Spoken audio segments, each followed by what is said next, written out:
To further highlight how Nigerian judiciary is compromised, it is only in Nigeria that IPOB is proscribed. That tells you a lot. IPOB exists in over 100 countries, and no country has proscribed IPOB. Even in Finland, where Onyeka was convicted, is not proscribed. Even as IPOB member. Onyeka was never an IPOB member. Onyeka, in the true sense of it, was a mole. If Onyeka was indeed an IPOB member in Finland, and Onyeka is convicted today, he's convicted in Finland of terrorism that affected IPOB. Do you think IPOB will continue to be registered in Finland? No, because if Onyeka is indeed a member of IPOB and is convicted, serving 5 years jail term for terrorism in Finland, and IPOB is still officially registered in Finland, that tells you a lot. That IPOB is not a terrorist organization, and IPOB is only Nigeria that roguely, rogue country, rogue government that made Nigeria IPOB a terrorist organization. No, that tells you the whole world. That tells you a lot. Okay, look at it this way. For good, let me just say it this way. In 2017, we did sit at home. Nobody died. 2018, sit at home, May 30th. Nobody died. 19, the same thing. 20, the same thing. Why is it that it's after Nnamdi Kanu was kidnapped in 2021, sit at home suddenly turned violent?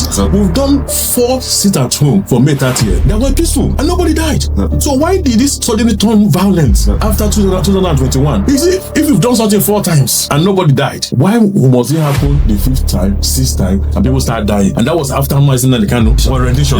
We have practiced party politics in Nigeria for 112 years and we have not succeeded. Is it not time to try another strategy? You know, it's this wise man about Einstein that said the definition of insanity is doing the same thing over and over again and expect a different results. So we've tried political party for 112 years. IPOB is saying that we've tried this, it's not working. There's evidence that it's not going to work. Let's try something else. That's why IPOB is bringing to the table a strategy that will work. Let's come and sit down together and say, guy, this thing is not working. Oh boy, stay your level. I stay my level. We are neighbors. We can collaborate. We can do our own things. That is why IPOB said the only solution to Nigerian flaw is total peaceful solution, so that Britain will stop using it to their own benefit, so that indigenous people will start benefiting. So that is why we said Biafra restoration is the solution to Nigerian problem.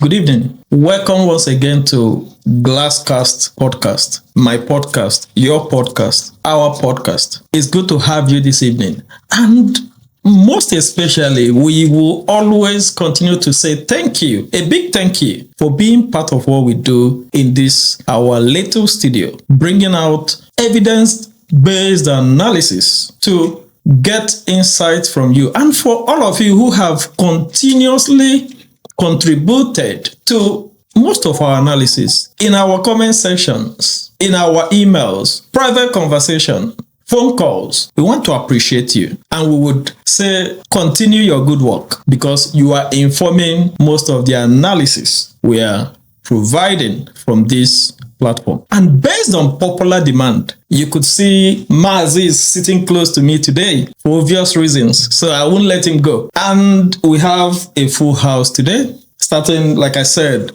Mazi Ikenna Njoko, Mazi Barrister Ikenna Njoko, who is always with us, making our conversations more lively. And we have, before I introduce the elder, the son of Glasscast, we have Dr. Onyeka Ekekwe with us. Based on popular demand, you will know the reason why I made this statement in a minute. So, beside Dr. Ekekwe is the elder of Glasscast, the son of Glasscast, Elder Dr. Liam. So we have a full house today, and like I would always promise you, if you have your glass of water, bring it close. If you have your popcorn, bring it even closer. If you are anywhere around the globe, it will interest you to be here. Particularly if you are from Nigeria, it will interest you to be here. Remember, I said this month we are in Nigeria. We are drawing analysis from Nigeria.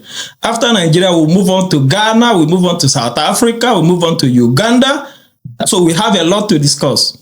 But today we are in Nigeria again. Insights and the discussions we've had in the past few weeks regarding the position of the Nigerian government, position of the Nigerian legal system, position of the law, incarceration, indictment, and imprisonment of the leader of the organization for the liberation of the Biafran people, the indigenous people of Biafra. So based on popular demand, like I said, we have a senior figure from the IPOB with us today, because you have asked us to throw more light about the activities of IPOB. And like we always promise, we'll bring everybody, anybody that you need or you want us to bring here to give us perspectives or to draw context into our analysis. So today, we are bringing the Deputy National Coordinator for the UK IPOB in the person of Dr. Ekekwe. Doc, you're welcome. Thank you, the host, Henry, and also, as you mentioned, the elder son. the son of Glasscast. The son of Glasscast. Thank you. Thank you all for inviting me. And also, I must say, also thank Barrister Iken Nanjoku. Maz himself. So I'm very happy to be among you this night, to be able to discuss with the audience that are watching us, so that we can educate ourselves, enlighten ourselves, and let people know a bit more about not only IPOB, but about Biafran Restoration Project, which I believe is beneficial to not only the Biafrans, but to Nigerians in general, and even to Africa and humanity as a whole. Because a free Biafran means a free African. And a free African is better for position the world in a better position. Thank you. I'm looking forward to a very fruitful discussion this night. Looking forward to a very fruitful discussion this night. You would agree with me that there is every need for you to come closer, because a lot will be said. And I would want to get the perspective of the son. Son, what do you have to tell our subscribers? I think this is an ambush. You didn't tell me that you're going to be pairing me with two senior figures of IPOB. I hope I will survive. I was rejoicing that I was still very far away from Mars. I don't know that the dog still right beside me here is a more senior IPOB figure. So, like I will always say, we provide analysis, we ask questions and espouse the position of the law. And Doc, it's very good to have you. Importantly, to educate us, because there are lots of misconceptions, lots of misinformation, disinformation, wrong narrative being peddled against the IPOB. So it's good that we have a senior figure in the United Kingdom to educate us, and to keep in mind that we are speaking with a medical doctor. He's not an Okada rider. He's not like a nobody out there. So yeah. I think the analysis he's going to provide this evening will be very, very insightful and would clear some doubts and clear some misinformation that has been out there in the social media. But I'm a lawyer of many years standing. I will always stand on the position of the law. So no hard feelings, not my personal view, but position of the law. That would be what I was saying. And thank you so much, Doc, for being with us. Thank you. Yeah, it's good to have Doc. And you would always remember, we don't take anything too personal. We only bring out the analysis and we let you judge for yourself. But our job here is to bring out the fact, and the fact we know that will benefit humanity. And I know Mazu would want to say something before we... I'm really, really happy that we're having an opportunity to throw more light into the Biafrans, into IPOB, so that our viewers, our audience will understand that IPOB is an association of people from Biafra. It's a gathering, it's an organization of people who want the right to self-determination. Nothing more and nothing less. So we'll get on with the discussion so that we can expand more on it. Nothing more and nothing less. You have heard from Mazi, and we would always encourage you to, as this discussion is going on, our one thing we do at Glasscast podcast is we leave every of our communication channels open. Do well by sending us your comments, your reactions, how you feel about the analysis we are drawing here this evening, and help in the co-construction of knowledge about this special topic. And because Mazi have said this, the son of glass cast would always say, who will fire the first shot? So I want to fire the first shot. Fire on. So because we have subscribers and followers from all over the world, many of them have asked the question, what is IPOB?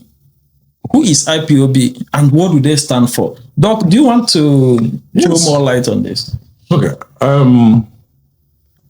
IPOB stands for Indigenous People of Biafra. IPOB was formed by Mazi Nnamdi Kanu in 2012 with the sole mandate of restoring Biafra as a sovereign nation. For those that doesn't know, okay, let me just put it this way, because that is actually the basis of a lot of misconception. Let me make it absolutely clear at this point that the mandate of IPOB is to restore Biafra as a sovereign nation in a peaceful manner with UN supervised referendum. That is the core objective of IPOB. And that is the reason why Mazi Nnamdi Kanu set up IPOB. Okay. For maybe, I don't know whether you want me to expatiate at this point to tell people, because I don't, and you might have a different kind of audience, from all over the globe. Go ahead, though. That might not know what Biafra is all about. Okay. You see, when we say indigenous people or Biafra, we are talking about people with a long-standing history, right? Predating even the coming of Britain into our land. Okay, the people that live in the geographic location that consists of what we call the southeast and the so-called south or portion of Nigeria today. There's nothing like south. It's just an aberration coined by Nigeria. It's Nigeria. I want to dwell on that anyway, but I'm just trying to point us to understand where this geographic location of Biafra is in the present day Nigeria, the southeast part of Nigeria. Let me put it that way. Okay. So these are people that have been living in that geographic area before the British people came. And when the British came and brought people of different background together forcefully, amalgamation of 1914, without consulting anybody, that set up a foundational problem in Nigeria that have accumulated into a lot of both political, economical, and insecurity problem that we have today in Nigeria. All these are all related to the problem that IPOB is seeking to address today. Okay, so these people that find themselves in that geographic area that have been existing before the British came are now saying that, look, after looking at over 112 years of British experiment in Nigeria, that is from the amalgamation of 1914, Nigeria today is ravaged by poverty, suffering, insecurity. Nobody is making any headway. That it's time we revisit the situation. And revisit the situation means the people in that geographic area now want to, determine their economic and political, future based on the internationally recognized right to self-determination. And that is the basis of why IPOB was formed by Mazen Nandekano. So, if you want any more specific clarification, maybe you let me know. Yeah, we'll get more clarification as we begin to, unravel some of the questions. And I know you have your own questions. Feel free always to send it across. We pick up questions. The ones we have to address individually, we do. And the ones we have to bring in the guest to the studio to address, we also do. And that is why we are having this topic today, because you've asked for it. And asking for it, I think the elder would have something to say. Doc, what I want to ask is this. Talking about this Biafra, mentioned Southeast, Nigeria, and so on. There are lots of people whom this movement tend to include as being part of this Biafra. But they always come out to reject that, oh, we are not Biafra, we are not Igbos.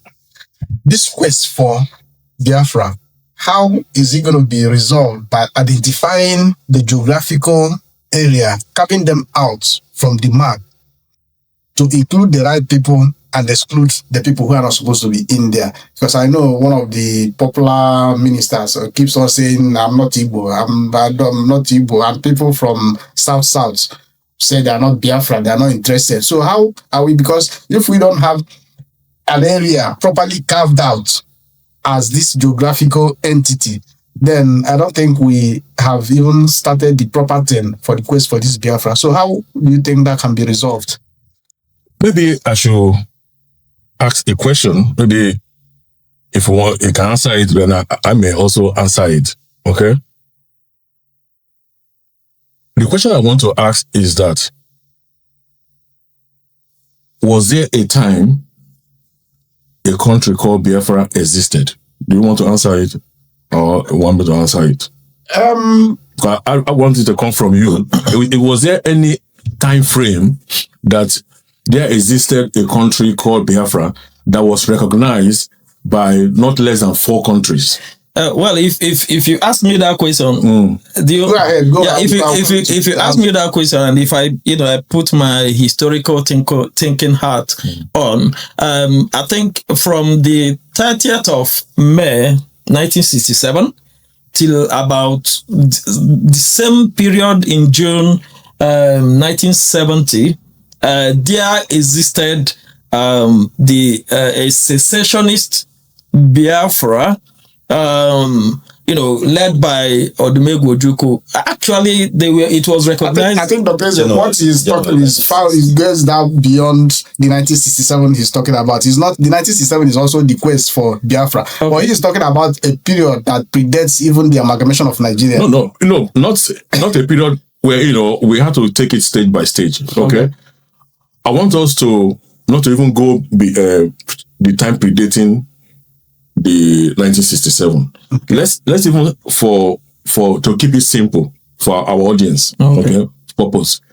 Let's start from when Biafra existed for about 3 years. Okay. We all know what defined a nation is.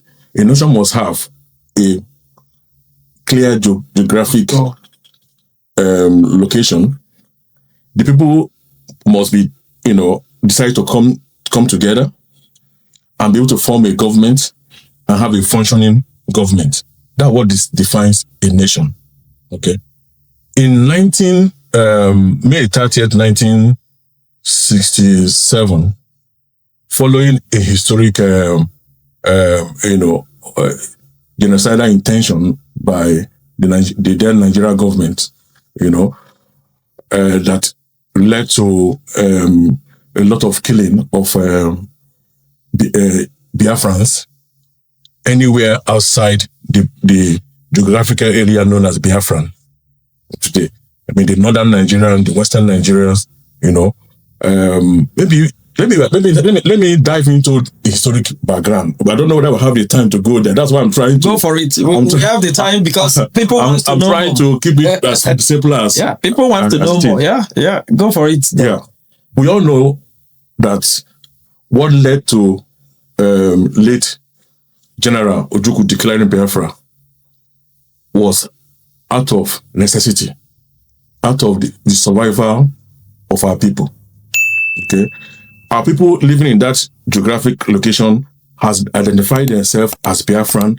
Even there was, if you go through historic account, even dating 1400, that area is known as Bright of Biafra. Bright of Biafra. So we're not making it up. That area have been called Bright of Biafra. Okay, but after the amalgamation of Nigeria in 1914, which indigenous people of that Biafra was not consulted, and Nigeria was created solely for the benefit of the British colonial masters. Okay, which is a foundational problem on its own, which we can delve into on as we discuss. But after that amalgamation, Nigeria was created. Okay, and Nigeria was not working. Has never worked. It has never worked since it was created in 1914. Okay, but in 1966, some young majors in Nigerian army from diverse ethnic background. It's not only Igbos. You have Igbos there. You have Yorubas there. Where because some people erroneously term that coup Igbo coup, which is not true. There are a lot of accounts. The recent one being the book written by Ibrahim Babangida that have clearly stated that coup was not an Igbo coup. It just meant to be a revolutionary coup by young officers. Okay, so after that coup, BBC mischievously termed it an Igbo coup and set off a kind of narrative, a wrong narrative that set ugly things in place that eventually led to the killing and massacre of Biafrans everywhere in Nigeria except Biafra land. Okay, so after that massive killing of our people outside the Biafra land, okay, Ojukwu tried his best to protect his people. And what did he do? He said, every Biafran, wherever you are, wherever you are in Nigeria, leave that place and come to Biafran land, you'll be protected, which is the sensible thing to do. You understand? Ojukwu further tried to make sure that Biafrans live in peace with Nigeria by going to Aburi. There's another accord called Aburi Accord, where Ojukwu tried to make peace with the then head of state, Gowon. But the same Britain advised Gowon not to adhere to the agreement that was reached in Aburi, in Ghana, that was mediated by the then Ghana head of state. I think, General, I've forgotten the name of the general. Okay. Was a general. Was General, I can't remember right now. That mediated that, and Nigeria, as usual, they didn't stick to their own agreement, and not implementing the agreement in Aburi Accord led Ojukwu to consult the elite, the people of the known Biafran region. What do we do? And they mandated Ojukwu to declare Biafra as a sovereign nation. Okay? It might interest you to know that who actually from that Eastern Consultative Forum that Ojukwu convey, that actually suggested the name of the country to be called Biafra, was an Ijaw man. I think Chief Franco Pigo. He's an Ijaw man from the so-called South of today that actually said the name should come from what that area has always been known historically, which is the Bright of Biafra. That is why that country was named the Biafran Republic. Okay. So if you look at all this historic background, there are people living in that geographic area that have existed before time, that came together in May 1967 to say, we now have our own nation to be called Biafra. We have our own government. And this country was actually recognized by 4 other nations. Ivory Coast recognized us. I think Zambia recognized us, Tanzania recognized us, And Equatorial Guinea. and Gabon. Gabon, yeah. Those are the 4 countries that recognize us. And as we speak today, let me make it clear. Those countries have never at any particular time withdraw their recognition of Biafra as a nation. So it still exists, but we might not want to acknowledge that, but that is the truth. It still exists. Biafra is lived as a full country, functioned as a full country from May 30th, 1967, up until the surrender, or it wasn't even surrender, it was an agreement, what they call the war got a stalemate. And we come to an agreement that, look, let's explore other avenue. And that is why they declare no victor, no vanquish. So Biafra did not lose, neither did Nigeria won. It was a stalemate war.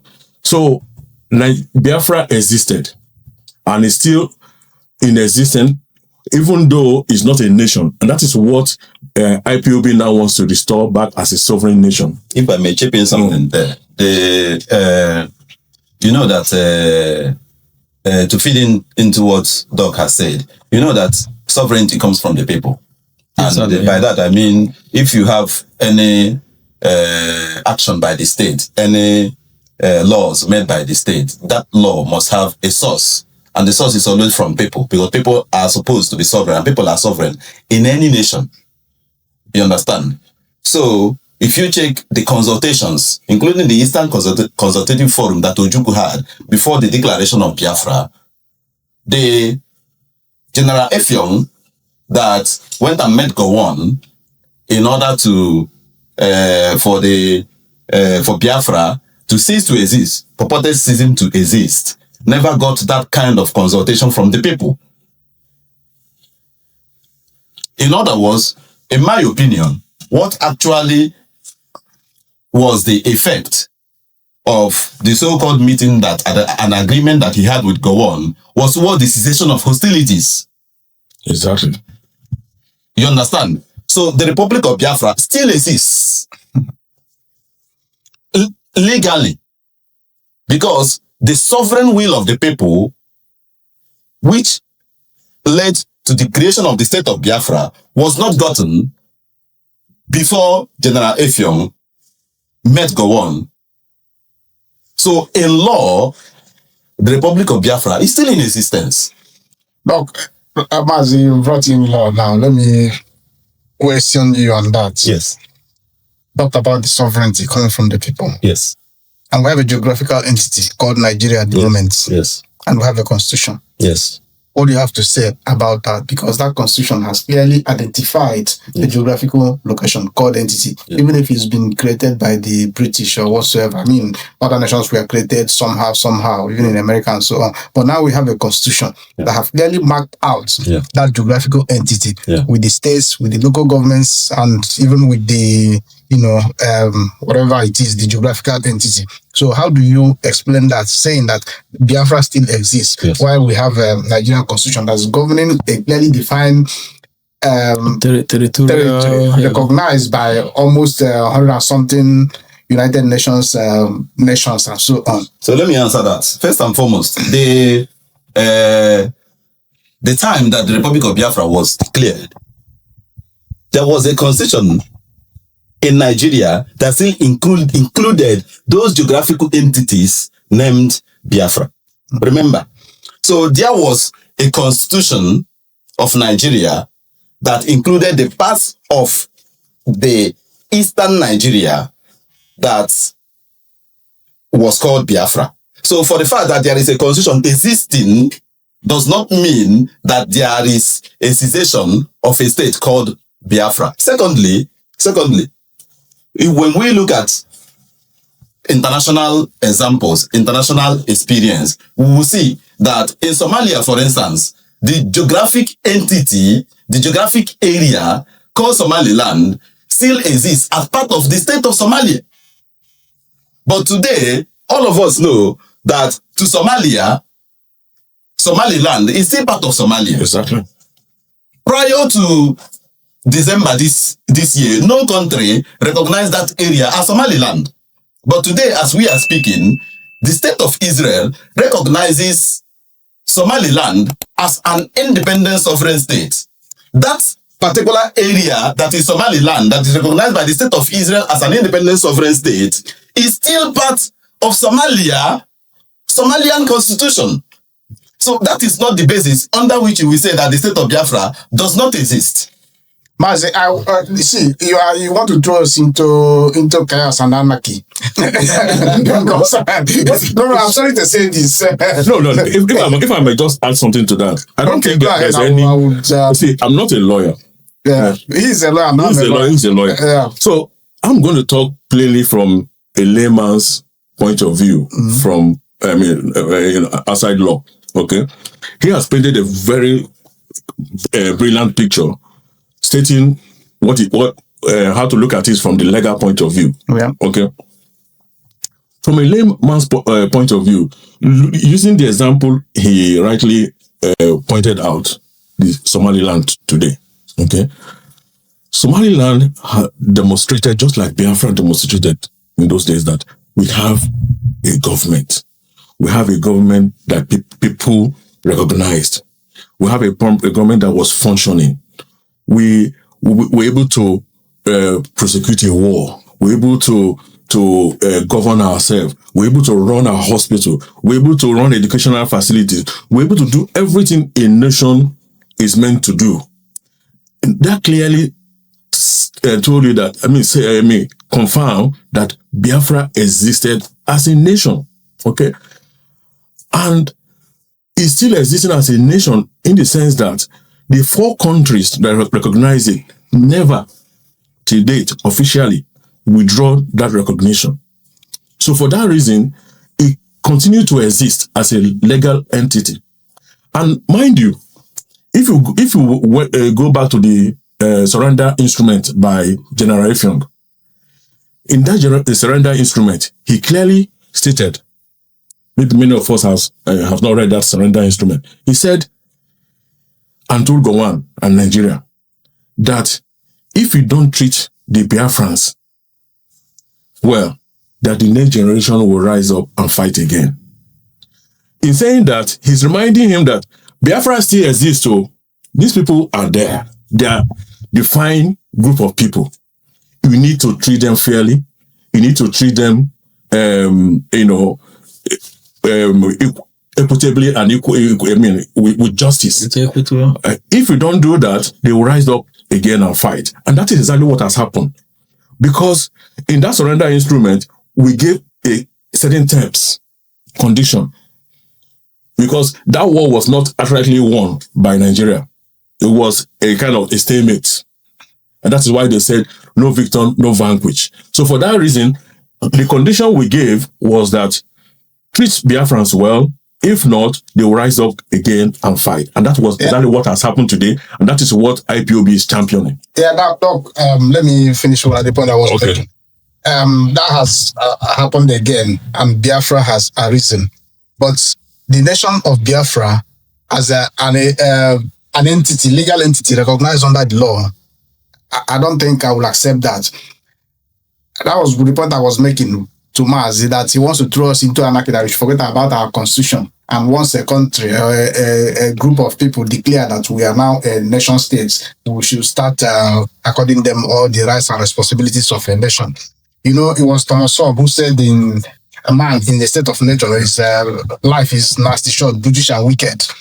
That you need laws to guide and direct things. And when we are doing law, elementary legal system, they told us that law is an instrument of social engineering, which we require that law to guide our life, guide our activities, guide everything that we are doing in life. That's the reason why I mentioned that constitution. I wouldn't want to stand here and accept all that you said, that Biafra still exists. It's a nation that is recognized by Equatorial Guinea, Gabon, and this, and because of that, it still exists. I know it's an agitation. It's a fight, which I may or may not support. I haven't made my position. No, but clearly, I've disagreed with some of the strategies. That will bring me to the question of this Biafra agitation. what are the strategies that are being employed to achieve this peacefully? Because this has not been achieved. No matter how you and Mazi pontificate, it hasn't been achieved. No matter how we try to paint it that if there was no winner, we clearly know Nigeria won that war. Unfortunately, that's my position. We can claim here that, Equatorial Guinea, no, not Equatorial Guinea, Gabon, Ivory Coast, which other ones recognized us? That Tanzania, because they've not withdrawn that recognition, we still remain. I also do not want to believe that. So, back to my question. What are the strategies that IPOB is putting forward to have a peaceful, success to this agitation?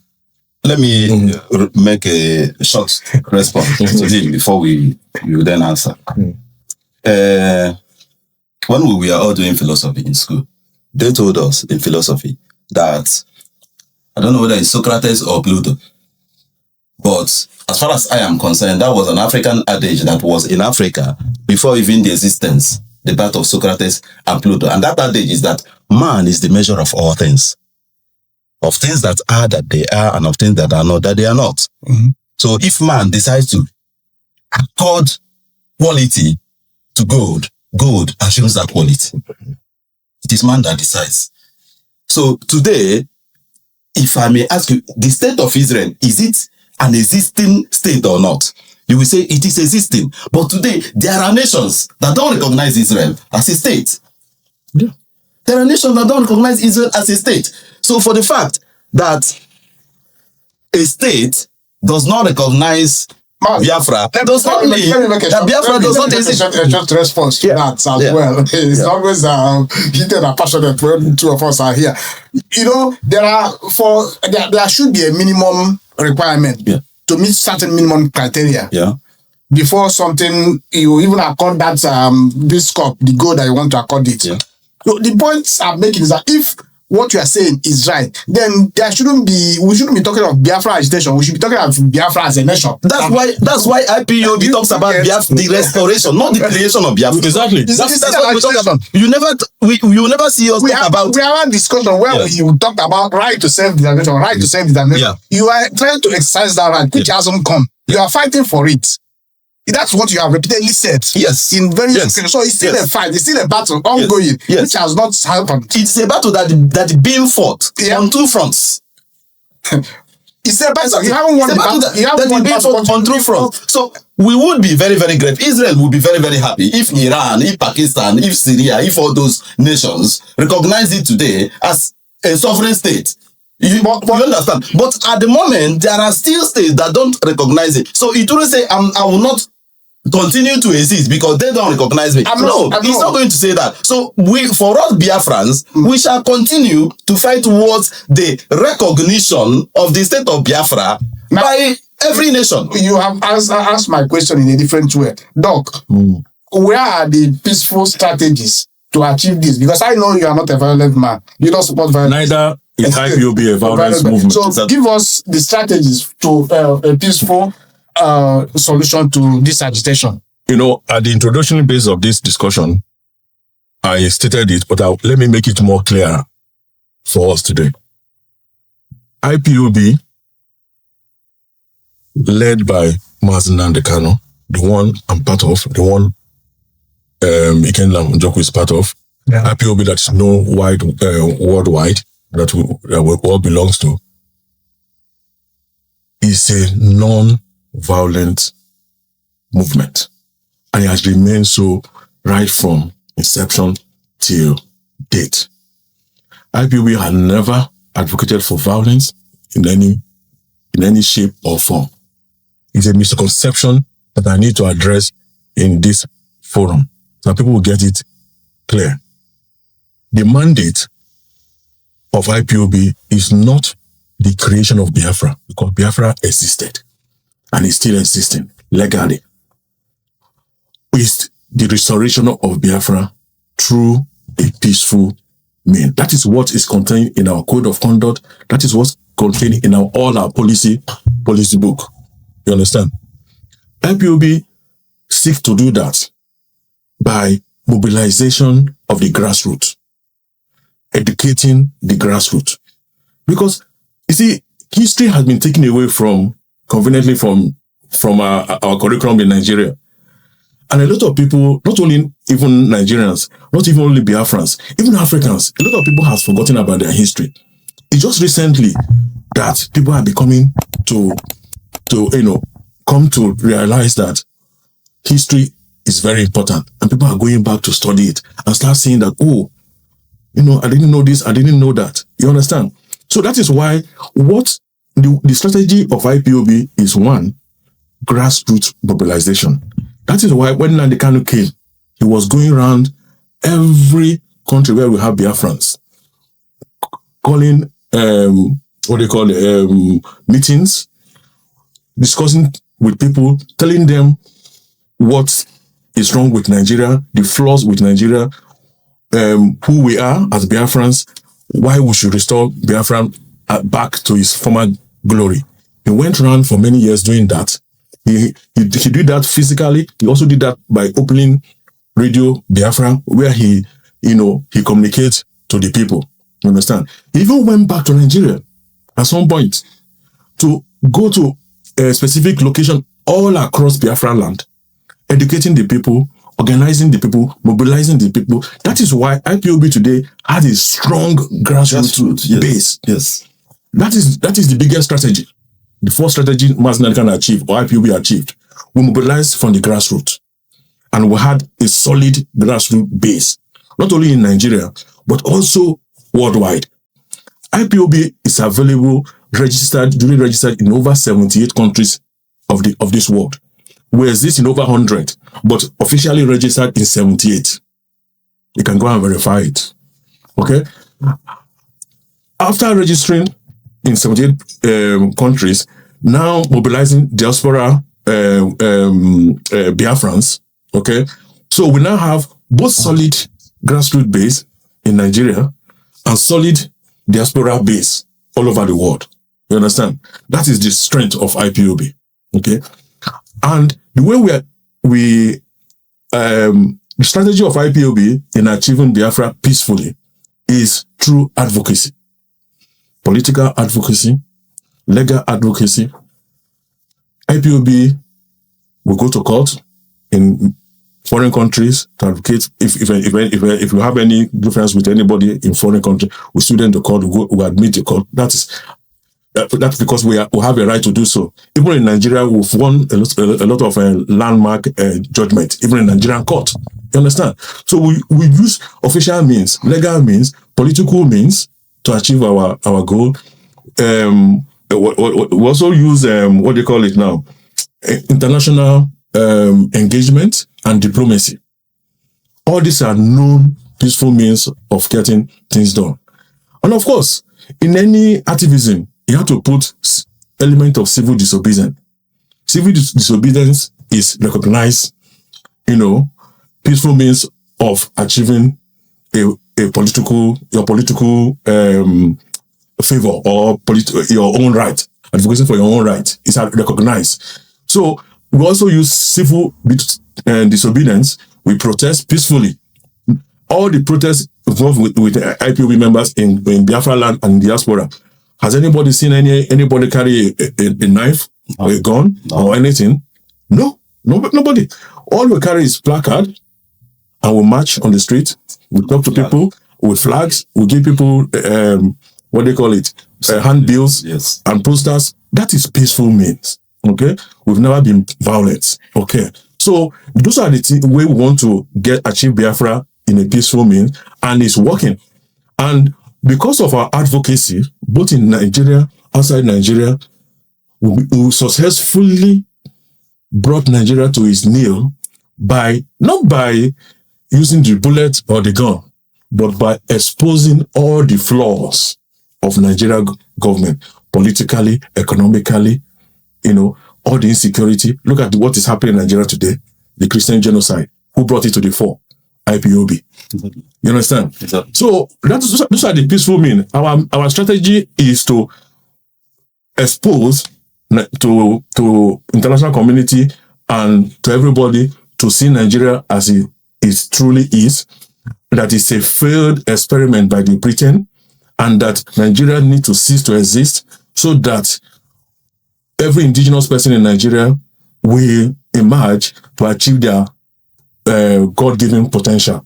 To achieve their God-given potentials. And I know you have the potential, you that is watching this episode, to also make your contribution.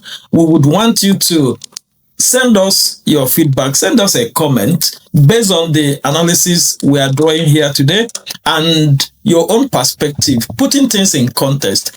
Let us know what you think, and we would also deliberate on your own ideas. Remember to share what we are doing. Send us your comment. It's very, very important. We want to engage with you, and we appreciate all of you that have been part of this conversation we've been having. Doc, if I may come in here, because as we are having this discussion, I was getting some messages of people who are, listening close by, and it looks like some of the positions you are putting here may not sit, very well with some of our audience and many Nigerians and people from the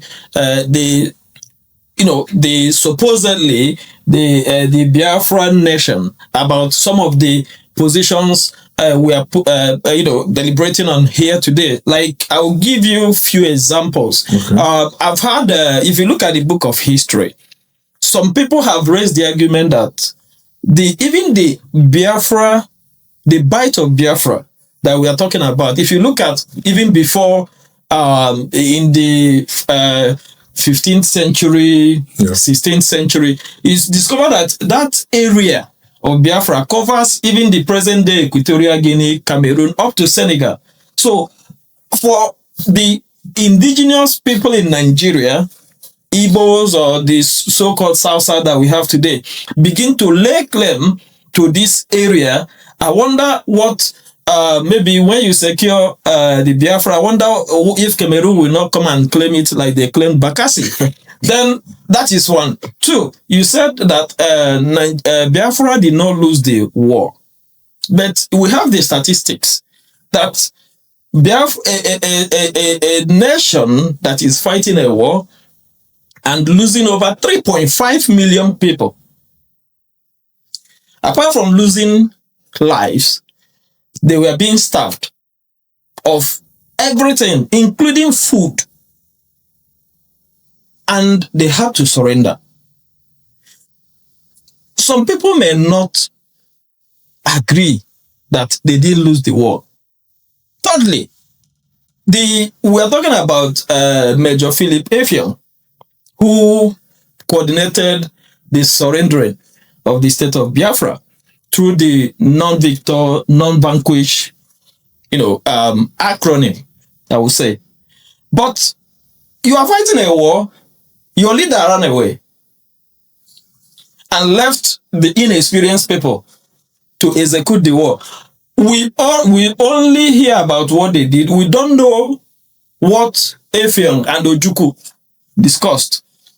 Again, there is the saying that he who fights and run away lives to fight another day. Ojukwu fought and ran away. But when he came back, instead of him to continue fighting, he said, no more, this discussion about Biafra is buried and dead. We are better off in Nigeria. Looking at all these assumptions and comparing it with the position of IPOB today, I wanted to raise fourth or fifth point about violent activities. You made mention of the Radio Biafra, and it is in the mainstream about some of the communication of the IPOB leader, Mazen Nnamdi Kanu, and some of the communication from the Scandinavian country of Finland about Simon Ekpa and their instructions to people. It was part of the evidence that Nigerian state used to convict the leader of the IPOB. If you look at the sit-at-home days in Nigeria, when you are talking about civil disobedience, you will still see that there are days that people said, okay, we'll disobey this civil disobedience. And they go out, and what they encounter is worse than violent activities. Having looked at all these points, and we say that IPOB is taking the position of advocacy and global engagement, publicity, and all that. Where do you think that IPOB would achieve from outside what Ojukwu and Co. could not achieve from inside? Okay, Henry, you've asked a lot of questions, and I'll try and remember to address all of them one after the other. The first one I want to address and put away is the association of one individual in Finland, you refer to Maz Samonekpa, as having anything whatsoever to do with IPOB. Let me make it very clear to our audience. Samonekpa was never an IPOB member, has nothing whatsoever to do with IPOB. Samonekpa, in the true sense of it, was a mole. Whether I want to believe it or not, I'm telling you, as a senior figure of IPOB, I'm telling you the truth. Samonekpa was never a member of IPOB. In IPOB, before you can be a member of IPOB, you understand, there are basic things you must do. Okay? You must take oath of allegiance. Samonekpa never took oath of allegiance. Okay? You must subject yourself to the code of conduct of IPOB. He never did. He must financially contribute to IPOB. He never did. If you ask me today to bring all these commitments that make me an IPOB member, I will bring them. If you ask my colleague here, he will bring them, he will produce them. Samonekpa never produced any of those things that will make you an IPOB member. You understand? Even to confirm it, if you feel that what I'm saying is not correct, at least this is Sam is a lawyer. You understand? Son of glass card. Son of glass card is a lawyer. Yeah. Son of glass card. Your podcast is a lawyer. You know what I'm talking about. Samonekpa was arraigned in Finland court. You understand? He was judged there, and IPOB was a star witness to that in that trial, and he was brought up. And he was asked specifically, are you an IPOB member? He answered, these are records. We're not making it up. These are what happens in court under oath. Our members were put under oath to confirm whether he's an IPOB member or not. They clearly stated that he was not, and that was registered in the court. So Samonekpa has been conclusively proven that he was not an IPOB member. Even when he was asked on the court, during that trial, he said that he was not an IPOB member, that he was a content creator. That is what he said he was. So Samonekpa is not an IPOB member.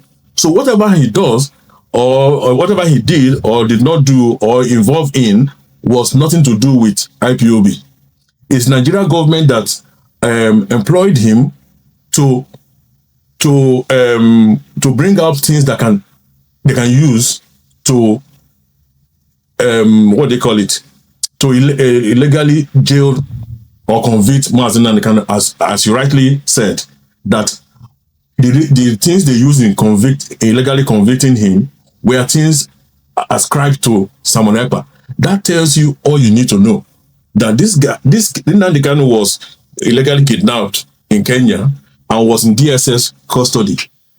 And then Nigeria started shopping for evidence by raising Samonekpa and his group to start causing insecurity in Biafra land. Start doing all the kind of atrocity that you can never imagine happen in our land so that they can attribute it to IPOB and Mazi Nnamdi Kanu. You understand? So it was a false flag operation by Nigeria government and their agency to criminalize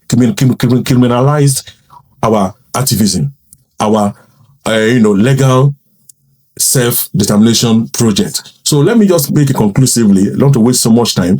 Samuel Ekpa is not an IPOB member. He was never one. He will never be one. Everything he did was not in the name of IPOB. It was in his own name and probably the people that employed him.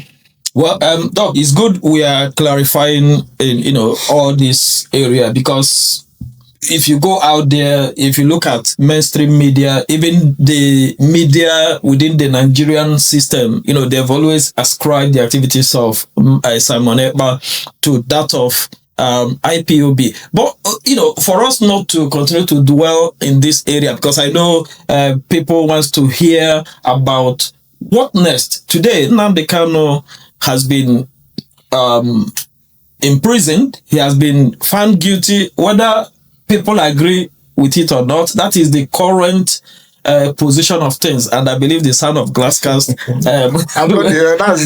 He's currently in prison. I'm not the one who joined him. So he's we understand the current predicament of the leader of IPOB. So my question now is, what's next for IPOB? I think, Doug, before you... Exactly. I wanted to say that, let it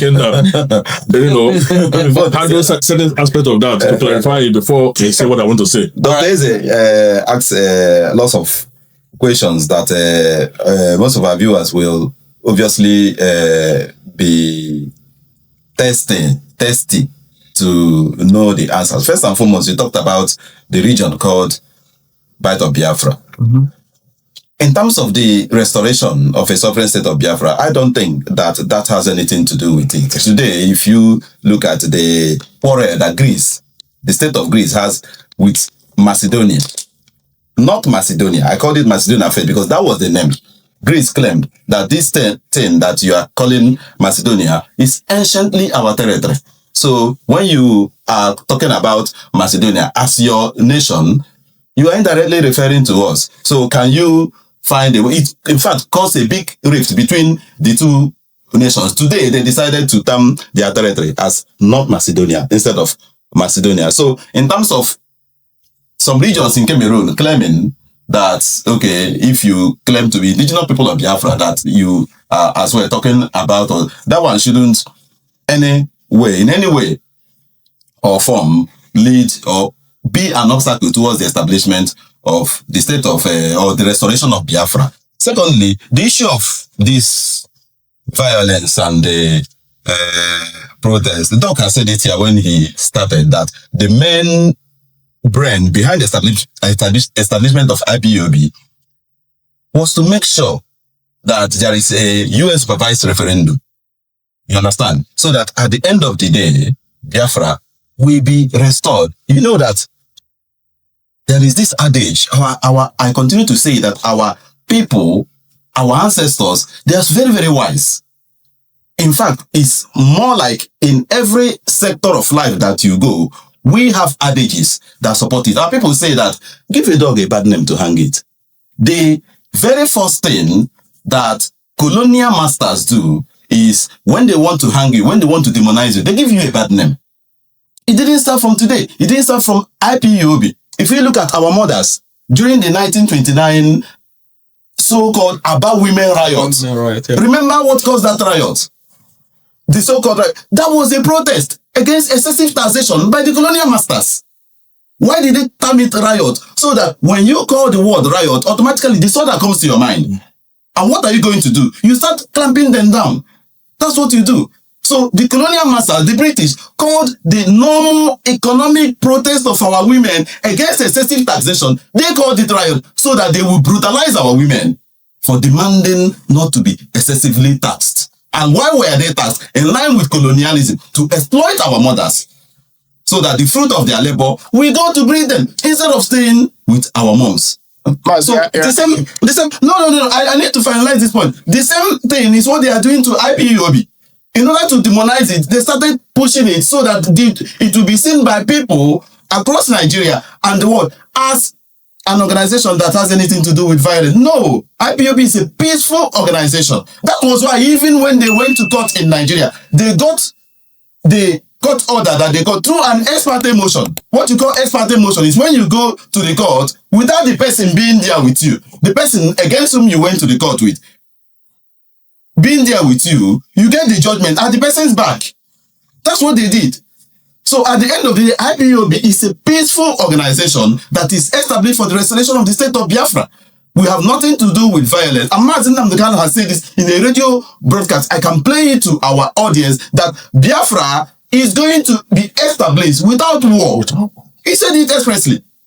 So all these narratives that you are seeing from Nigeria about violence is the narrative of Nigeria, artificial Nigeria, that has served the worst need of its people, backed by the colonial masters. That's all.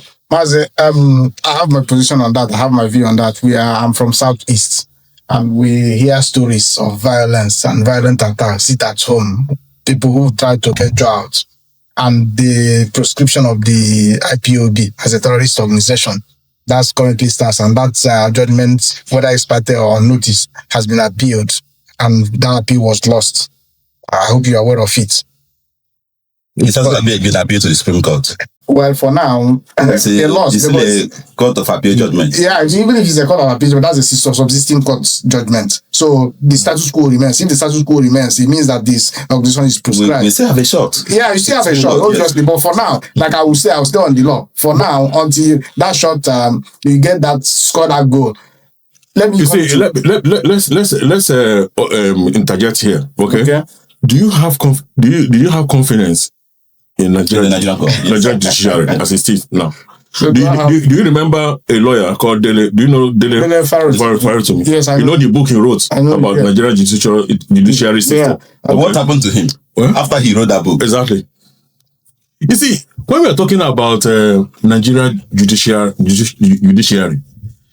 you know, let's tell ourselves the hard truth here. Nobody, no sensible person or Nigerians will say, can beat his chest today and say, I have trust in Nigerian judiciary at all. It's not Nigerian judiciary that removed a people elected governor in Imo State. Well, it was based on the position of the law. Nigerian law. Do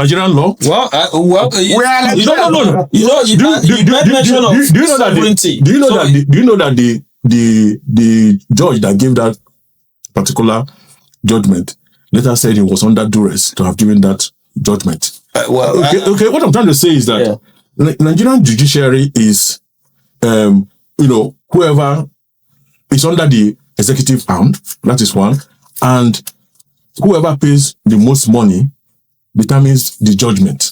You understand?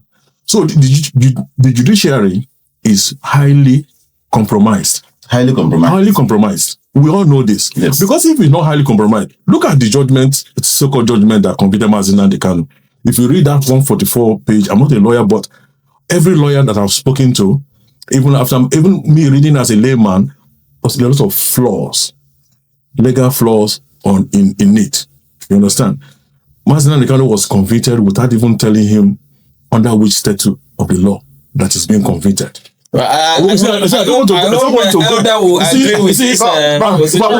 territory. I know it's not my territory, but as you are responding to this, can I ask something that you would respond to as well? Because sometimes we need to make this clear so that people will understand the position of the situation we are looking into. While you are responding to this, I want you to also put into account the statement by Mazi Nnamdi Kanu that there won't be election in the Southeast, there won't be election in Anambra State, specifically if the Southeasterners or the Biafrans were not given referendum. I want you to also put that into consideration. Let me address that. You see, I'll address it along. Before I address that, let me go to the issue of sit at home, because it's an issue that a lot of people have misunderstood about IPOB. And I want to get that clarify today. Sit at home is a civil disobedience tool. There's no doubt about that. Okay. If you come to the history of sit at home, how sit at home came to be with IPOB, it all started in 2016. Okay. During Biafra May 30th celebration day. You understand? So, in 2016, IPOB wanted to celebrate Remembrance Day. We lost over 5 million people during that war. I don't see the reason why we as a people cannot have a day we mourn 5 million people that died. Certainly. It's a no-brainer. Even the Yorubas have June 28th to mourn Abiola. June 12, Sorry, June 12th. One person. Oh. But we lost 5 million. And Nigeria will not give us one day Exactly. to mourn our 5 million people. Exactly. Is that justice? Is that Because we were defeated in war. Is that just? Because you lost the war. We didn't. I will come to that. Let's leave that one apart. Let's just talk about Because that's the position of Nigeria. Okay. You see, we have marked that day to celebrate our people. We started this May 30th, 2016. And how did the people celebrate it? People were going to the streets, just marching with flags and all those things. In Head Bridge of Onyeka, 150 people was mowed down. These are facts. If you go to Amnesty International website, it is there. It's there. It's up. Amnesty International covered it. Yeah. 150 of our men of our Biafrans, young people carrying flags and placards, celebrating or mourning 5 million people were mowed down in cold blood. Most of them were shot on the back, telling you that they were running away. Exactly. So they were not a threat to Nigerian armed forces, and they were gunned down just that way. That was what informed Mazi Nnamdi Kanu to say, enough of killing of my people. So the following year, 2017, IPOB decided that, look, we're no more going to be marching on the street, because they march on the street, They kill us. they're going to kill us. Yes. How do you continue to allow our people to be killed? So we decided that the best thing to do is we sit in our houses. Exactly. The armed forces, Nigerian rogue armed forces will not come to our house and kill us. But if we go to the street, they're going to kill us. Exactly. That is what That gave was the us. exception of the sit at home. That's Yes. how sit at home came by. Yes. You see, when you don't know how something started, you will not understand everything about it. That's why I went to this historic background to tell you how sit at home came about. Yeah, but Doc, we remember IPOB is an organization within a constitutional system. Like as Dr. Liam here have alluded to, there is the territory of Nigeria is well defined, and it tells you where the Nigerian law is being implemented. Now, IPOB, remember, is proscribed in Nigeria as a terrorist organization. Through expected order. You may not agree to it, Through expected order. but that is That was 2017. No, if we stay on that point, okay. we will not All right. discuss. So now there is a substitute yeah. court order prescribing IPOB, and it's a prescribed organization, whether rightly or wrongly. That's what. And for the benefit of our audience, Yeah. okay, to further. All right. I'll go back to my question. We'll go back to it in a minute. To further, highlight the how Nigerian judiciary is compromised. It is only in Nigeria that IPOB is proscribed. Exactly. That tells you a lot. That tells you a lot. IPOB exists in over 100 countries. Exactly. And Only no prescribed in country Nigeria. has prescribed IPOB. Exactly. Even in Finland, where Tamolepa He's convicted. was convicted, It's not prescribed. it's not prescribed. Even as IPOB member. It was not the IPOB member. It was not- Wait, that tells you a lot. Let me tell you the truth. That tells you a lot. Exactly. If Tamolepa was indeed an IPOB member in Finland, Yeah.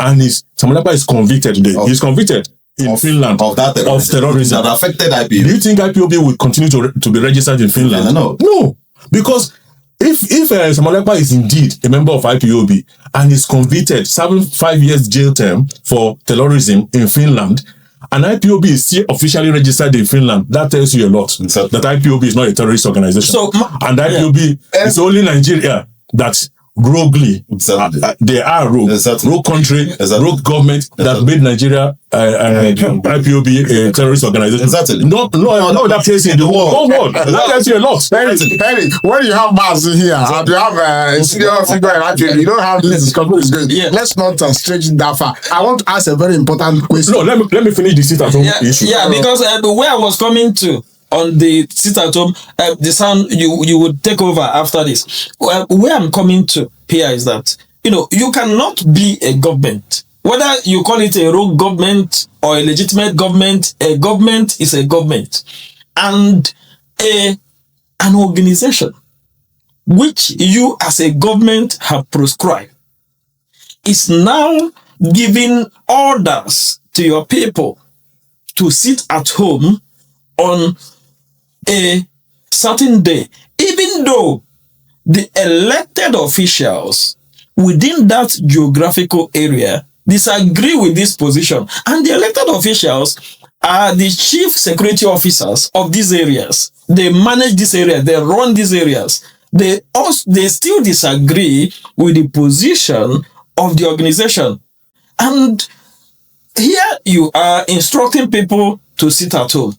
And people that refuse those orders, we saw on the mainstream news, we saw on social media what violent activities were meted out on them. And if we sit here to say that this is a peaceful means because the military or the police are doing this, do you think every other Southeasterner who is not opening his shop, who is not going to school, who is not going to work, who is not going to the office on Mondays would agree with your position? Okay, the question we need to ask ourselves again is, okay, every individual or every group of people have the right, freedom of association, freedom to decide what their political lineage and what they want to do. You understand? If the people of Southeast region, the grassroots people, decided that on May 30th, we want to sit at home to mourn our people. Exactly. Okay? Whether IPOB prescribed or not prescribed, these are the people. And as I told you earlier on, IPOB is a grassroots organization. We don't just say sit at home without consulting the grassroots people. No, can IPOB not tell their members to sit at home? The people, because it's not every Southeastern is an IPOB member. IPOB does not enforce any sit at home. IPOB advise. I hope people in that area will agree. Let's take You see, that's the misconception about IPOB. You see, people have a lot of misconception about IPOB program. You see, IPOB have never enforced sit at home. I'm telling you as a senior figure, before we call for sit at home, there are a lot of things that are triggered in Biafra land. We write every governor in Biafra land. We write every local government chairman in Biafra land. I'm saying this on camera. We write every civil organizations. We write the churches. All these people, we write them to tell them we want to organize a sit at home on these days. And this is the reason why we want to organize it. We don't enforce it. What we normally advise the people is that, look, we know Nigerian government, just as Onyeka said, it's based on the historic pattern of behavior subsisting from our colonial master, how they massacre our women that are protesting legitimately in Aba, even the Enugu coal miners, protests. All these things, call them bad name to nail them. Yes. The same thing will happen during sit at home, because this has been called by IPOB. Our politicians, some politicians don't like IPOB. We have we agree that not everybody will we go with whatever we say in IPOB. That is that dissent. We accept dissent. You understand? But what we won't accept is for our people to be killed needlessly. Exactly. And that is why we said, look, sit at home in your house. If you come out, Nigerian security agency are likely to deal with you. Yes. And term it IPOB. IPOB. Exactly. That's what they do. That's why I said it's a false flag operation. That is one thing you should know. Then let me add one more thing before I allow you to talk, please. Last thing I want to add is that the people that was enforcing. Okay, look at it this way. For good, let me just say it this way. In 2017, we did sit at home. Nobody died. 2018, sit at home, May 30th. Nobody died. 19, the same thing. 20, the same thing. Why is it that it's after Nnamdi Kanu was kidnapped in 2021, sit at home suddenly turned violent? Exactly. We've done 4 sit at home for May 30th. So we are peaceful. They were peaceful. Exactly. And nobody died. Exactly. So why did this suddenly turn violent? Exactly. After 2021, that will tell you that something. And the Nigerian media will not see that. They will not see it. You see, if you've done something 4 times and nobody died, why must it happen the 5th time, 6th time, and people start dying? And that was after Nnamdi Kanu was rendition.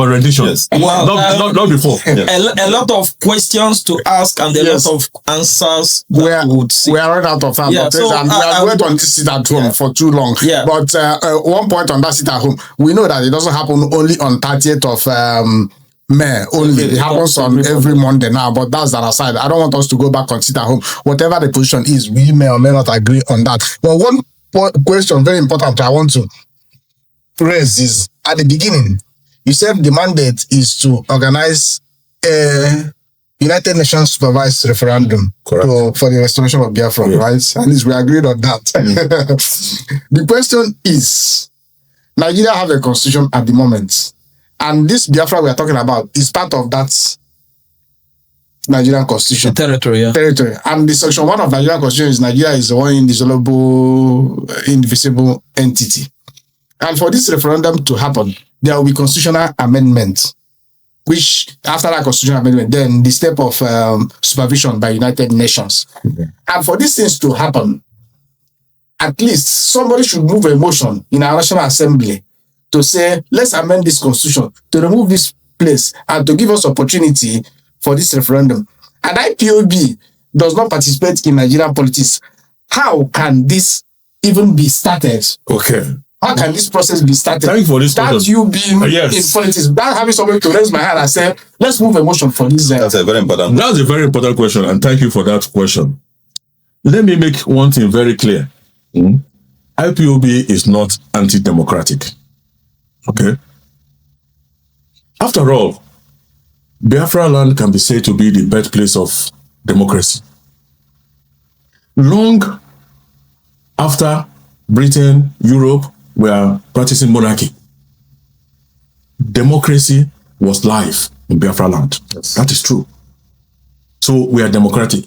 An IPOB political convention is based on centuries of democratic tradition in Biafra land. So let me clarify that. We are not anti-democratic. Okay? But then let me now address the particular question you asked. Should IPOB join party politics, engage in Nigeria political process? Yeah. The simple answer as a senior figure of IPOB is no. And this is why. I'll tell you the reason why. And I'll tell you the IPOB is not it's not also against political solution, but I'm just trying to say about party politics and engaging Nigerian political process. Okay? You see, asking IPOB to become a political party and engage in Nigerian political process is like telling IPOB to support and preserve an entity that IPOB truly believe ought not to have existed in the first place. And what am I talking about, the entity? I'm talking about Nigeria. Because Nigeria was was created without consulting any of the indigenous people in Nigeria by the British government solely for their own benefit, not the benefit of indigenous people. We all have to agree on this fact. They are facts. And this is a foundational problem. It's a foundational problem. And because it's a foundational problem, that is why Nigeria have existed for 112 years without it working. It has never worked, and evidence available to anybody that care to see it shows that it will never work. You understand? And it's not only IPOB that actually sees the flaws of Nigerian state. Even our founding figures of Nigeria. I will give you an example. Awolowo said in 47, I think, that Nigeria is not a nation. Nigeria is a mere geographic expression. There are no Nigerians in the true sense as we have the English, the Welsh, or the French, or the Scottish. You understand?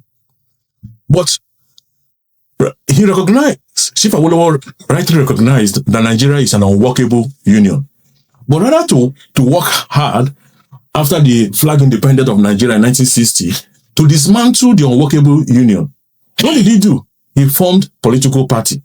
And we all know where we are with it today. Let's talk about Alhaji Bukar Tafawa Balewa, who observed in 1948 that the Nigerian people have not demonstrated in themselves the willingness to unite. The Nigerian unity is an invention of the British. Exactly. But what did he do? After 1960, he formed the Northern Political, or the Northern People Congress, political party. NPC. NPC. Exactly. Instead of working towards dissolution of a union that is not working. That is not what is united. He decided to form political party to sustain the same unworkable union. Okay, look at I'm talking about the founding fathers. So-called founding fathers. Then let's talk about our own Dr. Nnamdi Azikiwe. Nnamdi Azikiwe in 1964 said that it is preferable that Nigeria disintegrate in peace rather to allow it to go the route of violent collapse. Okay? This is a warning in 1964. But tragically, that warning was not heeded to. 3 years after that warning, Biafra-Nigerian war happened. That claimed 5 million Biafra lives. You understand now? You see, if our founding fathers clearly understand that Nigeria was unworkable, and the solution they threw at it was political party, political process, rather than dismantle it. Okay? Where has it led us today? We know where we are today with things, with political party and political process in Nigeria, in an unworkable union. What do we have? Widespread hunger, widespread corrupt politician, a failed state. That is what we have to show for it. Okay, now, we have practiced party politics, process in Nigeria for 112 years. Okay? And we have not succeeded. Is it not time to try another strategy? You know, it's this wise man about Einstein that said the definition of insanity is doing the same thing over and over again and expect a different result. We will try political party for 112 years. IPOB is saying that we've tried this, it's not working. It has not worked. There's evidence that it's not going to work. Let's try something else. And that's why IPOB is bringing to the table a strategy that will work. That let's come and sit down together and say, guy, this thing is not working. Oh boy, stay your level. I stay my level. We are neighbors. We can collaborate. We can do our own things. That is why IPOB said the only solution to Nigerian flaw is total disintegration of Nigeria. Peaceful one. Total peaceful solution. So that Britain will stop using it to their own benefit. So that indigenous people will start benefiting. So that is why we said Biafra restoration is the solution to Nigerian problem. The question is how. Yeah, I'm coming to that. Coming to how, we need to look at the democratic institution. You will agree with me. You know, this is a political what do you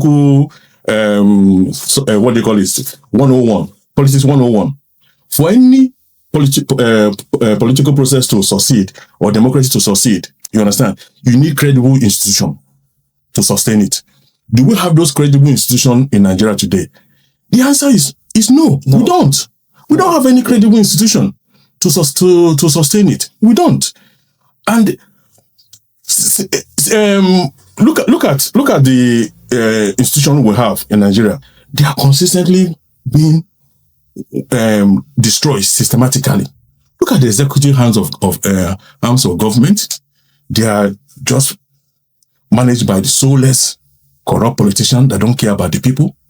Look at the legislative arm. It's just a rubber stamp to the executive. Look at the judiciary. Judiciary is even the worst. Look at the kind of judiciary we have. Judiciary that is convict an innocent person. Doc, we have some lawyers in the house. Okay, judiciary is compromised. I can say it. I'm not a lawyer. Nobody's going to find me. That's my own opinion. Nigerian judiciary is compromised. It's not fit for purpose. Yes. That's my opinion. Exactly. You understand?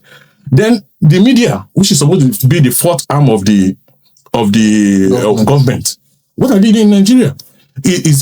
All they do is to sustain the propaganda of the government.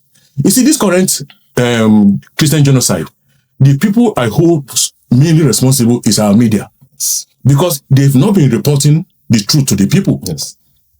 And if they can't report the truth to the people, they sustain evil. That is why genocide pestered in Nigeria. Okay. Instead of calling people terrorists by their name, government told them to be calling them bandits.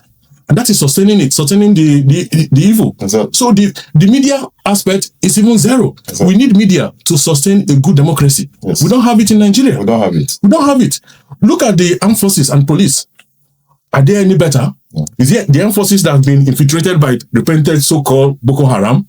The armed forces in October 2020 that killed his own citizen, flying Nigerian flag, protesting for end bad governance or end police brutality, end SARS. They were holding Nigerian flag or green, not Biafran flag or green, white, green flag, carrying it like this. These are one Nigerians, and the armed forces aim at them and kill them in cold blood.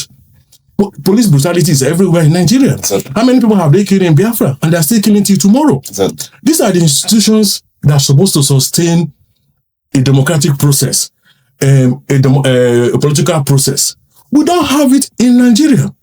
So how do you intend to achieve your... Let's see. So for IPOB to consider joining, I'm not saying that, I'm not saying this as a member of leadership of IPOB. Then, the leadership will tell us what to engage, how going to engage in politics or not. I'm saying this as my own opinion, my personal capacity. You understand? That if IPOB is going to consider joining politics, Nigerian politics, you understand, there should be a credible democratic institutions in place.